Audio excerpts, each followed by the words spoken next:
కేంద్రంలో బీజేపీ, రాష్ట్రంలో కాంగ్రెస్ కలిసి కేసీఆర్పై రాజకీయ కక్ష సాధింపు చర్యలకు పాల్పడుతుందని ధ్వజమెత్తారు కేటీఆర్. బీఆర్ఎస్ హయాంలో చేసిన అభివృద్ధి చెప్పలేకపోయామన్నారు మాజీ మంత్రి కేటీఆర్.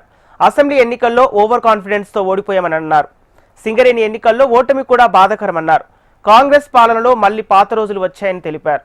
సీఎం రేవంత్ రెడ్డి ప్రజలను మోసం చేశారని విమర్శలు గుప్పించారు. ఖమ్మం జిల్లాకు చెందిన 300 మంది కార్యకర్తలు కేటీఆర్ సమక్షంలో బీఆర్ఎస్ పార్టీలో చేరారు. ఇక్కడ దరిద్రం తాండవిస్తేనే మన రాజకీయం సాగుతుంది అనే విధంగా ఇవాళ కాంగ్రెస్ బీజేపీ రాజకీయం చేసి ఇద్దరు కలిసి కేసీఆర్ గారి మీద ఏదో రకంగా కక్ష సాధింపు, ఏదో కేసు పెట్టి ఏదో రకంగా బదనాం చేసి ప్రజల్లోకి పోయి ఏదో ఒకటి చేయాలా అని ఒక దుర్బుద్ధితో వ్యవహారం చేస్తా ఉన్నారు. 21 నెలల్లో కాంగ్రెస్ ప్రభుత్వం సాధించింది ఏందయ్యా అంటే ఏమి లేదు, ఉత్త శుష్క ప్రియాలు, శూన్యహస్తాలు, డైలాగులు తప్ప తెల్లారు లేస్తే ఒక్క పని జరిగిందా? ఉప్పు గురించి కూడా చెప్పాల్సిన బాధ్యత కూడా మన మీదనే ఉన్నది. మనం తప్పకుండా ఈ రాష్ట్రాన్ని కాపాడుకోవాల్సిన బాధ్యత మన మీదే ఉంది. ఎందుకంటే ఒక కేసీఆర్ గారికి తెలంగాణ మీద ఉండే ప్రేమ, ఒక కేసీఆర్ గారికి తెలంగాణ మీద ఉండే మమకారం ఎన్నటికైనా కాంగ్రెస్ కానీ అదేవిధంగా బీజేపీ కానీ ఉంటుందా? ఒకసారి మీరు ఆలోచించాలని చెప్పి నేను కోరుతా ఉన్నా. ఈసారి మాత్రం గట్టిగా పట్టుబట్టాలి.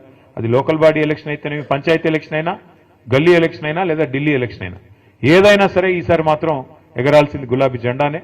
ఏదైనా సరే ఈసారి మాత్రం ఎగరాల్సింది మన కారు గుర్తే, మన నాయకుడు కేసీఆర్ గారి నాయకత్వంలో ముందుకు పోవాలి. దానికి మనం చిన్న చిన్న ఇష్యూస్ ఉంటాయి, సంఘంలో ఉంటాయి, సంస్థలో ఉంటాయి, ఇంకోటి ఉంటాయి. వాటిని పక్కన పెట్టాలి. పొరపచ్చాలు లేకుండా మన నాయకుడు తిరిగి మళ్ళీ ముఖ్యమంత్రిగా తెలంగాణలో బాధ్యతలు చేపట్టాలనే లక్ష్యంతో తెలంగాణ ప్రజల కోసం, ఆయన కోసం కాదు, ఆయన ఆల్రెడీ 10 ఏళ్లు చేశారు ముఖ్యమంత్రి, ఆయనకి ఏం కొత్త పదవి కాదు.